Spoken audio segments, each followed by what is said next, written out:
पूज्य स्वामी राम सुखदास जी कहते हैं, नवधा भक्ति से प्रकट होने वाली प्रेम लक्षणा भक्ति है।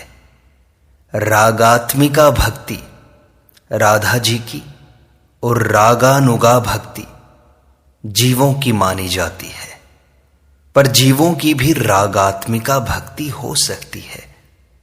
ज्ञान मार्ग और भक्ति मार्ग दोनों ही आदरणीय हैं, कल्याण करने वाले हैं। कीर्तन में जो आनंद आता है वह विषयों से होने वाला नहीं है।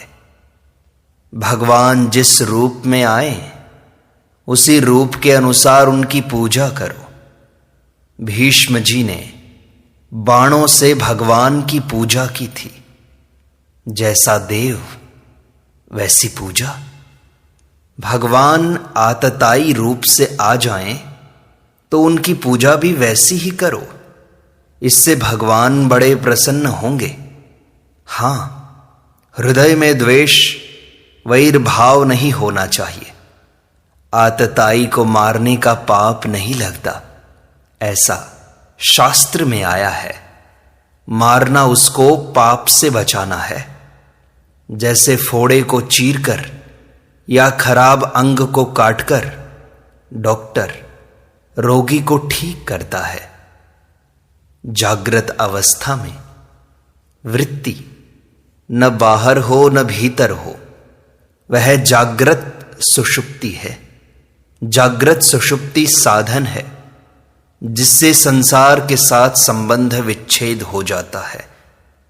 निरपेक्ष तत्व में न जागृत है न सुषुप्ति है, अपितु नित्य जागृति है। संसार को सत्ता और महत्ता देने से नित्य जागृति का अनुभव नहीं होता। परमात्मा की प्राप्ति नित्य प्राप्त की प्राप्ति है। संसार की निवृत्ति नित्य निवृत्ति की निवृत्ति है।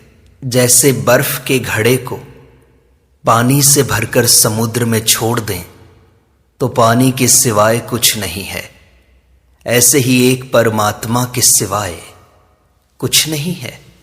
बाहर भीतर सब जगह एक परमात्मा ही परिपूर्ण है। दही और मक्खन अलग अलग होते हुए भी दिखाई नहीं देते, परंतु जब मक्खन को दही से अलग कर देते हैं तब फिर वे मिलते नहीं। शीघ्र भगवत प्राप्ति चाहने वाले को देरी से प्राप्ति होती है और सुगमता से भगवत प्राप्ति चाहने वाले को कठिनता से प्राप्ति होती है। भगवत प्राप्ति किसी उपाय अथवा साधन से नहीं होती। भगवान किसी साधन के वशीभूत नहीं है। वस्तु जिस मूल्य से मिलती है उससे कम मूल्य की होती है। भगवान से अधिक मूल्य वाली कोई वस्तु है ही नहीं जिससे भगवान मिल सकें, भगवान के बिना रह न सकें। ऐसी व्याकुलता से भगवान मिलते हैं। बालक के रोने से मां आ जाती है तो मां रोने के वश में नहीं है, अपितु मां से आए बिना रहा नहीं जाता। यह मां की दया है। व्याकुलता तभी होगी जब भगवान के सिवाय किसी भी चीज की कामना हमारे अंदर न हो। बालक केवल मां को ही चाहे, खिलौने से भी राजी न हो, तब मां आती है। भगवान अत्यंत नजदीक हैं। 6 महीने के बाद ध्रुव जी का जो भाव हुआ वह पहले होता तो पहले ही भगवान मिल जाते। भगवान मैंपन से भी अधिक नजदीक हैं। भगवान से रहित कोई चीज है ही नहीं इस संसार में। जिन वस्तुओं को आपने अपना मान रखा है वही तो बाधक हैं। हम लोग मिश्री के पहाड़ पर बैठे हैं पर मन में नमक पकड़ रखा है। ज्ञान और भक्ति की चर्चा तो बहुत होती है, पर कर्मयोग की नहीं होती। कर्मयोग को जानने वाले बहुत कम हैं। यह केवल अभी की बात नहीं है, पहले भी ऐसी बात थी। सकाले नेह महता योगो नष्टः परंतपा। ज्ञान के बाद जो भक्ति होती है वह बहुत विलक्षण होती है। मद भक्तिम लभते पराम, मेरी पराभक्ति को प्राप्त होता है। नवधा भक्ति तो अपरा भक्ति है, साधन भक्ति है, परंतु पराभक्ति साध्य भक्ति है। यह प्रेम लक्षणा भक्ति है, पर इस तरफ ध्यान कम है। पराभक्ति की प्राप्ति ज्ञान होने पर भी होती है, पहले भी होती है, परंतु साधक को संतोष नहीं करना चाहिए, चाहे किसी मार्ग से चले। संसार में असंतोष नहीं करना चाहिए। अपने को ज्ञानी या भक्त न मानकर साधक ही मानना चाहिए। कहीं अटकना नहीं चाहिए। ज्ञान, भक्ति आदि किसी साधन को नीचा नहीं मानना चाहिए। दूसरों की निंदा, तिरस्कार करने वाला वास्तव में अपने ही साधन में बाधा लगाता है। संसार की भी निंदा न करें, अपितु उसका त्याग, संबंध विच्छेद करें। मनुष्य में 3 शक्तियां हैं: करने की शक्ति, जानने की शक्ति और मानने की शक्ति। इसलिए योग भी 3 हैं: कर्मयोग, ज्ञान योग और भक्ति योग। तीनों योग मार्गों से कृतकृत्यता, ज्ञात ज्ञातव्यता और प्राप्त प्राप्तव्यता हो जाती है। तीनों स्वतंत्र साधन हैं। स्वर्ग में भी दुख मिलता है और नरक में भी सुख मिलता है। स्वर्ग और नरक में सब कर्म नहीं कटते, सब पाप पुण्यों का क्षय नहीं होता। रूप में सुंदरता की और नाम में संख्या की मुख्यता होती है। भगवान का नाम और रूप दोनों ही विलक्षण हैं। परमात्मा प्राप्ति के एक निश्चय में बड़ी भारी शक्ति है। क्षिप्रम भवति धर्मात्मा शाश्वत शांतिम निगच्छति।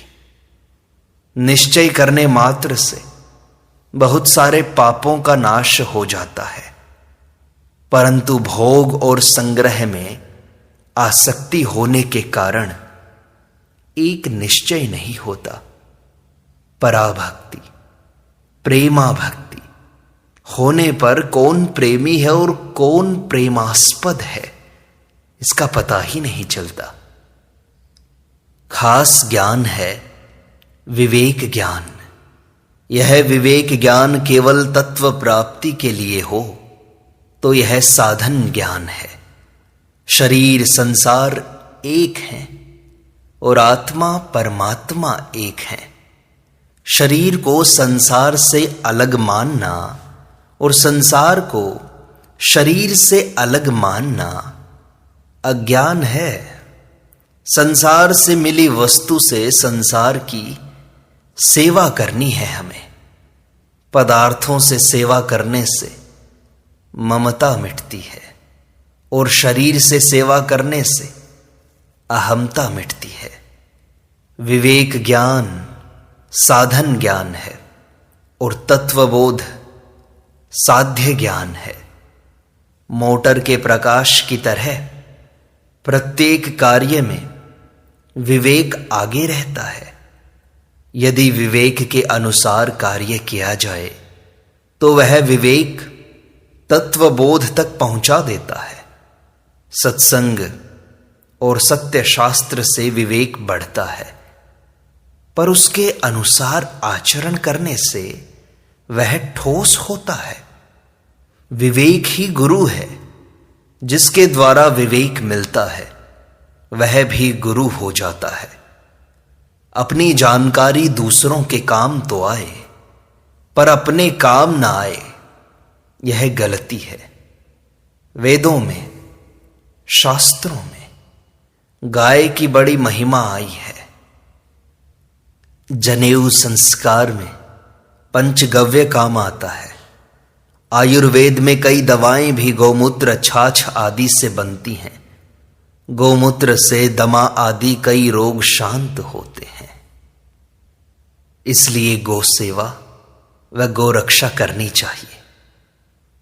मैं भगवान का हूं, भगवान मेरे हैं, इसके लिए कोई उपाय नहीं होता।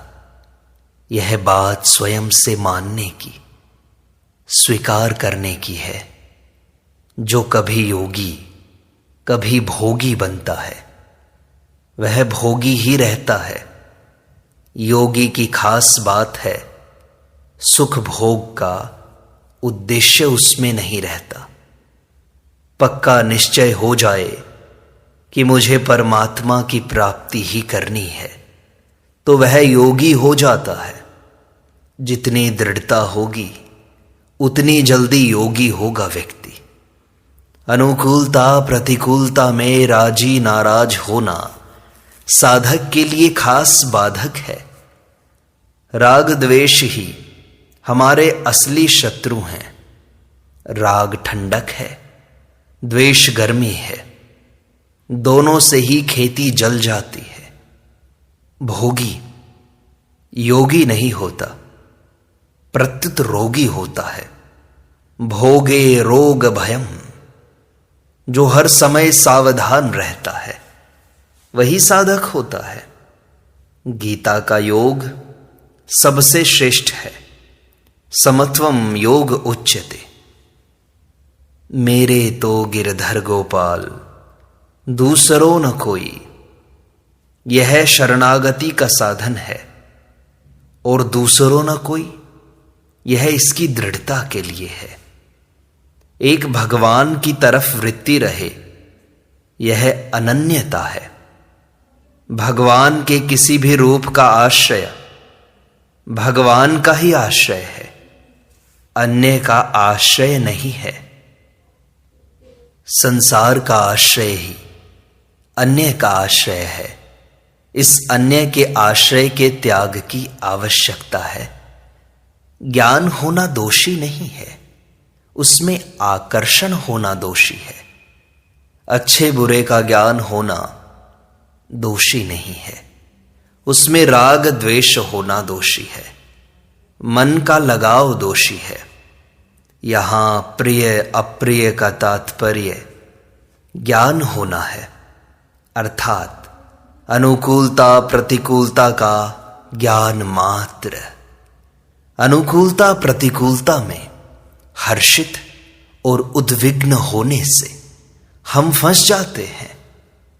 गीता में आया है, कर्मेंद्रियाणि संयम्य य आस्ते मनसा स्मरन् इंद्रियार्थान विमूढ़ात्मा मिथ्याचारः स उच्यते। जो कर्मेंद्रियों, संपूर्ण इंद्रियों को हठपूर्वक रोककर मन से इंद्रियों के विषयों का चिंतन करते हुए बैठता है, वह मूढ़ बुद्धि वाला मनुष्य मिथ्याचारी कहा जाता है। मिथ्याचारी की जो स्थिति है, वही स्थिति आरंभ में साधक की भी होती है। परंतु साधक का उद्देश्य परमात्मा प्राप्ति का होने से वह मिथ्याचारी नहीं है। मिथ्याचारी तो विषयों का चिंतन करता है, पर साधक के द्वारा न चाहते हुए भी विषयों का चिंतन होता है। विषयों का चिंतन करना दोष है, होना तो परवशता है। क्रिया एक दिखाई देने पर भी भाव में भेद है। एक चिंतन करता है, एक का चिंतन होता है। एक का उद्देश्य मान बढ़ाई आदि का है, एक का उद्देश्य भगवान का है। भगवान भाव देखते हैं, नियत ठीक होनी चाहिए। सन्यासी के लिए कनक कामिनी का त्याग मुख्य है। गृहस्थ के लिए पर धन और पर स्त्री का त्याग मुख्य है। सब विकारों के नाश का उपाय है, सब में भगवत भाव करना। जब भक्त का संपूर्ण स्त्री पुरुषों में निरंतर मेरा ही भाव हो जाता है, अर्थात उनमें मुझे ही देखता है, भगवान को ही देखता है, तब शीघ्र ही उसके चित्त में ईर्ष्या, दोष दृष्टि, तिरस्कार आदि दोष अहंकार सहित नहीं रहते। विकारों के नाश का दूसरा उपाय है, बिगड़ी जन्म अनेक की, सुधरे अभई आजू, हो ही राम को नाम जपू, तुलसी तजी को समाजू। एक साधक ने स्वामी जी से पूछा, जीवन मुक्त में भी दोष दिखाई देते हैं महाराज जी, इसका कारण क्या है? तब स्वामी जी ने कहा, आपने उसको जीवन मुक्त मान लिया, यही तो खास कारण है। दूसरा कैसा ही हो, आप अपने जीवन को निर्दोष बनाएं। मेरे तो गिरधर गोपाल दूसरों न कोई, यह मीराबाई का बहुत बढ़िया मंत्र है। भगवान का होकर भगवान का भजन करो, संसार का होकर नहीं। भगवान ही हमारे हैं, हमने अपनी मर्जी से जन्म नहीं लिया है, भगवान ने जन्म दिया है। आपके सामने छोटे भी चले गए, बड़े भी चले गए और समान अवस्था वाले भी चले गए, अतः आप तो मुफ्त में ही जी रहे हो। वह जीना भगवान के लिए कर दो। जो चीज कम होती है वह नष्ट होने वाली होती है, सच्ची चीज कम नहीं होती। विकार कम होते हैं तो वे मिटने वाले हैं। कन्हैया तो बहुत चतुर हैं, पर किशोरी जी बहुत भोली हैं। जो नित्य निरंतर प्राप्त है उसी को प्राप्त करना है, जो निरंतर जा रहा है उसी का त्याग करना है। संसार निरंतर अभाव में जा रहा है, उसका त्याग करने का अर्थ है उसकी इच्छा न रखना, उससे सुख न लेना। संसार नदी के प्रवाह की तरह निरंतर जा रहा है। जो निरंतर जा रहा है, मिट रहा है, उससे हमारा क्या मतलब सिद्ध होगा? संपूर्ण संसार जानने के अंतर्गत आ रहा है। वह ज्ञान संसार के भाव और अभाव दोनों का प्रकाशक है। उसमें हमारी स्वतः सिद्ध स्थिति है। नहीं को है मानने का नाम ही अज्ञान है। ज्ञान के अभाव का नाम अज्ञान नहीं है। यह मिट रहा है। इस मिटने को जो जानता है वह टिक रहा है। एक श्रोता ने पूछा, यह सब जानते हुए भी संसार का आकर्षण न मिटने का कारण क्या है स्वामी जी? तब स्वामी जी ने कहा, संसार का आकर्षण न मिटने का कारण है नाशवान से सुख लेना। इसके लिए खास उपाय है दूसरों को सुख देना। बालक में 3.5 अंगुल का ज्ञान होता है। इससे आगे 3.5 हाथ शरीर का ज्ञान होता है। इससे आगे 3 जन्मों का ज्ञान होता है। भगवान सात्विक, राजसिक और तामसिक कर्म करते हुए भी निर्गुण रहते हैं। ब्रह्मा, विष्णु और शंकर अपना कार्य करते हुए भी निर्गुण हैं। जीवन मुक्त महापुरुष भी निर्गुण रहता है। गुणातीतः स उच्यते। मनुष्य में विवेक शक्ति विलक्षण है। जो मुक्ति काशी में मरने से होती है वह मुक्ति हरेक मनुष्य कहीं भी कर सकता है। शंकर भी जिसको जपते हैं वह राम नाम हम कलियुगी जीवों को मिल गया। यह कितने आनंद की बात है। अवध तहां जहां राम निवासु। जैसे जहां राम हैं वहीं अयोध्या है। ऐसे ही जहां कृष्ण हैं वहीं वृंदावन है। तीर्थ में बड़ी सावधानी से रहना चाहिए। यहां पुण्य भी बहुत होता है और पाप भी भयंकर होता है। इसलिए पहले लोग तीर्थ में दुकान नहीं करते थे। दुकानदार की हर समय यह भावना रहती है कि अनाज महंगा हो गया। दूसरों के हित के लिए कर्म करने से, ज्ञान से और शरणागति से, तीनों से सब पाप सर्वथा नष्ट हो जाते हैं। सत्संग का 12वां भाग पूर्ण हुआ। शेष अगले अंक में।